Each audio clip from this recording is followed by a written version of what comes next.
अगर ट्रेडिंग में कोई सबसे अच्छी स्ट्रेटजी है तो वह है ट्रेंड के साथ ट्रेड करना। और मैं भी ट्रेंड के साथ ट्रेड करना पसंद करता हूं। लेकिन हम सभी जानते हैं कि मार्केट में हमेशा ट्रेंडिंग मूवमेंट नहीं होती, बल्कि ज्यादातर समय लगभग 80% प्राइस साइडवेज रहती है।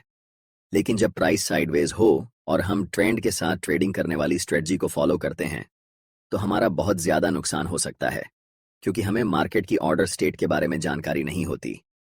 मार्केट हमेशा एक ही स्टेट में नहीं रहती, बल्कि अपने स्टेटस को बदलती रहती है। जब मैं शुरू में प्राइस एक्शन सीख रहा था तो उस समय मेरे पास सिर्फ वही स्ट्रेटजी थी जो ट्रेंडिंग मार्केट में काम करती थी। लेकिन जब भी मार्केट साइडवेज में जाता तो मेरा स्टॉप लॉस हिट हो जाता और मुझे नुकसान होता।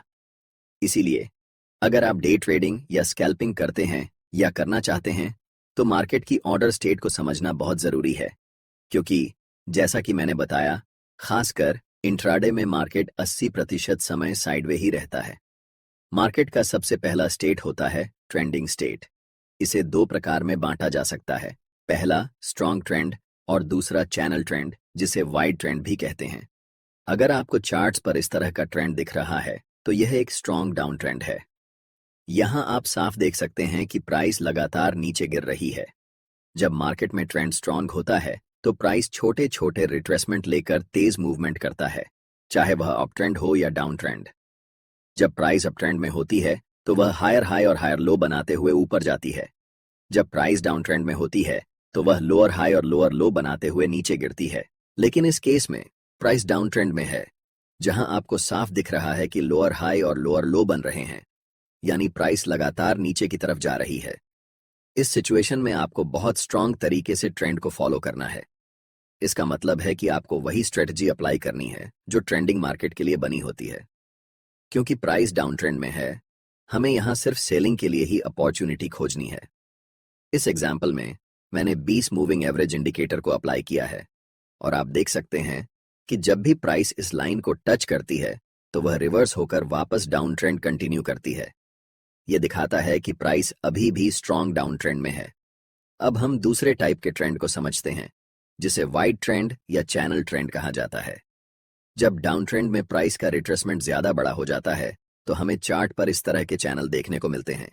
इस केस में हम ऊपर के सभी रिवर्सल पॉइंट्स को कनेक्ट करके अपर ट्रेंड लाइन ड्रॉ कर सकते हैं और निचले रिवर्सल पॉइंट्स को कनेक्ट करके लोअर ट्रेंड लाइन बना सकते हैं। इस तरह के चैनल में हमारे पास बाइंग और सेलिंग दोनों की अपॉर्चुनिटी होती है। हम चैनल के लोअर रिवर्सल पॉइंट पर बाय पोजीशन में एंट्री कर सकते हैं और चैनल के अपर रिवर्सल पॉइंट पर सेल पोजीशन में एंट्री कर सकते हैं।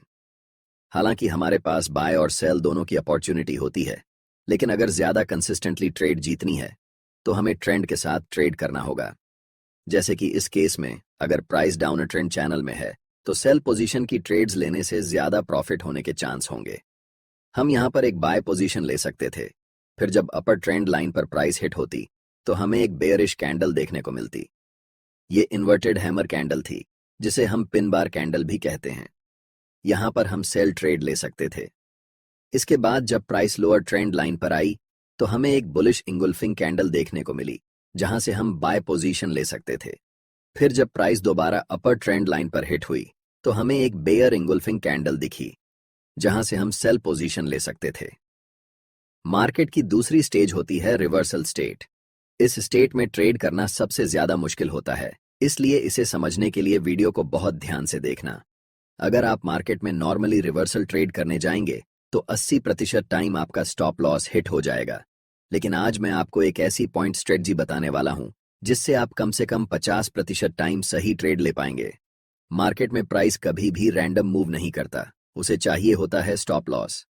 अगर आपने नोकिया के पुराने फोन में स्नेक गेम खेला होगा तो आपको पता होगा कि स्नेक वहीं जाता है जहां उसका खाना होता है। इसी तरह मार्केट में भी प्राइस वहीं जाता है जहां स्टॉप लॉस होते हैं। अगर हम इसी चार्ट में सबसे रीसेंट लोअर लो को देखें तो लास्ट सेकंड लोअर लो सबसे नीचे बना हुआ है। इसका मतलब यह है कि यहां पर जिन लोगों ने बाय पोजीशन में एंट्री ली थी उन्होंने इस कैंडल को ब्रेकआउट समझकर अपना स्टॉप लॉस इसी लेवल पर रखा होगा। इसी वजह से यहां ब्रेकआउट फेल हुआ। मार्केट ने इन दोनों स्टॉप लॉस को हिट किया और जैसे ही इस प्राइस को ब्रेक किया, आप देख सकते हैं कि इसी पॉइंट से प्राइस रिवर्स हो गई। इसके पीछे एक और बड़ा कारण था। जब आप इसी चार्ट को बड़े टाइम फ्रेम में देखेंगे अभी यह 1 मिनट टाइम फ्रेम में है, लेकिन अगर इसे 3 मिनट टाइम फ्रेम में देखेंगे तो आपको दिखेगा कि प्राइस इसी लेवल से रिवर्स हो गई है।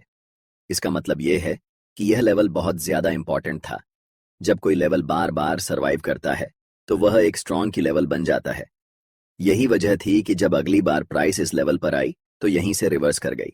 इस जगह पर बाय पोजीशन लेने के लिए हमारे पास कई स्ट्रॉन्ग कंफर्मेशन थे। पहला ये कि यह एक इंपॉर्टेंट की लेवल था। दूसरा, यह 1 मिनट के टाइम फ्रेम पर स्टॉप लॉस हंटिंग हुई। हमेशा ध्यान रखना कि स्टॉप लॉस हंटिंग छोटे टाइम फ्रेम पर ज्यादा वैलिड होती है, जबकि बड़े टाइम फ्रेम पर की लेवल, सप्लाई और डिमांड जैसी चीजें ज्यादा इंपॉर्टेंट होती हैं। तीसरा, इस इंपॉर्टेंट ट्रेंड लाइन का ब्रेकआउट होना, और वह भी एक स्ट्रॉन्ग बुलिश कैंडलस्टिक पैटर्न के साथ। इन चारों कंफर्मेशन के बाद हम यहां पर बाय पोजीशन में एंट्री करते हैं। ट्रेड में एंट्री करने के लिए इस ब्रेकआउट कैंडल के हाई पर एक लाइन मार्क करनी होगी, और जब भी नेक्स्ट कैंडल इस लेवल को ब्रेक करेगी तब हमें बाय पोजीशन में एंट्री करनी है।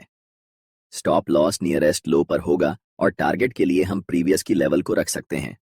आप देख सकते हैं कि प्राइस यहां से हायर हाई बनाते हुए ऊपर की तरफ बढ़ती है और हमारा टारगेट हिट करता है। तीसरा और सबसे महत्वपूर्ण मार्केट स्टेट ब्रेकआउट स्टेट होता है। एक जरूरी बात, अगर ब्रेकआउट ट्रेड्स में अक्सर बहुत अच्छे प्रॉफिट देखने को मिलते हैं, क्योंकि जब ब्रेकआउट होता है तो प्राइस में एक बड़ा मोमेंटम देखने को मिलता है। लेकिन छोटे टाइम फ्रेम पर इस मोमेंटम को कैप्चर करना आसान नहीं होता, क्योंकि वहां स्टॉप लॉस हंटिंग का प्रभाव ज्यादा होता है। इस वजह से कई बार नए ट्रेडर्स सिंपल ब्रेकआउट को देखकर ट्रेड में एंट्री ले लेते हैं, लेकिन उनका स्टॉप लॉस हिट हो जाता है। अगर हम स्क्रीन पर दिख रहे चार्ट को देखें तो यहां प्राइस एक स्ट्रॉन्ग कंसोलिडेशन जोन में फंसा हुआ था। हमेशा यह ध्यान रखना चाहिए कि कंसोलिडेशन जोन के अंदर ट्रेड नहीं लेना चाहिए, क्योंकि यहां मार्केट बार बार स्टॉप लॉस हंट करता है। जब हमें इस रेंज का पहला ब्रेकआउट मिला तो प्राइस ने एक रेड कैंडल बनाई और तुरंत रिवर्स हो गया। लेकिन जब असली ब्रेकआउट हुआ तो देखा जा सकता है कि कैंडल कितनी बड़ी बनी है। इस तरह की कैंडल में आमतौर पर रिटेलर एंट्री नहीं लेते, क्योंकि उन्हें लगता है कि स्टॉप लॉस बहुत बड़ा हो जाएगा और रिस्क रिवॉर्ड उनके फेवर में नहीं रहेगा। सही तरीके से एंट्री करने के लिए हमेशा रिट्रेसमेंट का इंतजार करना चाहिए। जब प्राइस वापस उसी लेवल तक आए जो पहले सपोर्ट था और अब रेजिस्टेंस बन चुका है, तभी हमें सही एंट्री मिलती है। इस चार्ट में हमें उस लेवल पर इन्वर्टेड हैमर कैंडल देखने को मिली, जो कि एक रिवर्सल कैंडलस्टिक पैटर्न होता है। इस कैंडल के लो पर एक लाइन मार्क की जाती है, और जब अगली कैंडल इस लाइन को ब्रेक करती है तब सेल पोजीशन में एंट्री ली जाती है। इस तरह हमारी एंट्री बेहतर होती है, स्टॉप लॉस छोटा होता है और टारगेट बड़ा मिल सकता है। स्टॉप लॉस सेट करने के लिए रिवर्सल कैंडलस्टिक पैटर्न के ऊपर थोड़ा सा स्पेस देना चाहिए, ताकि मार्केट की वोलेटिलिटी के कारण स्टॉप लॉस जल्दी हिट ना हो। टारगेट के लिए पिछले महत्वपूर्ण लेवल्स को ध्यान में रखा जा सकता है। अगर इस पूरे प्रोसेस को सही से फॉलो किया जाए तो ट्रेडिंग में सफलता की संभावना बढ़ जाती है। इस चार्ट में भी देखा जा सकता है कि प्राइस ने लोअर लो और लोअर हाई बनाते हुए हमारा टारगेट हिट कर दिया।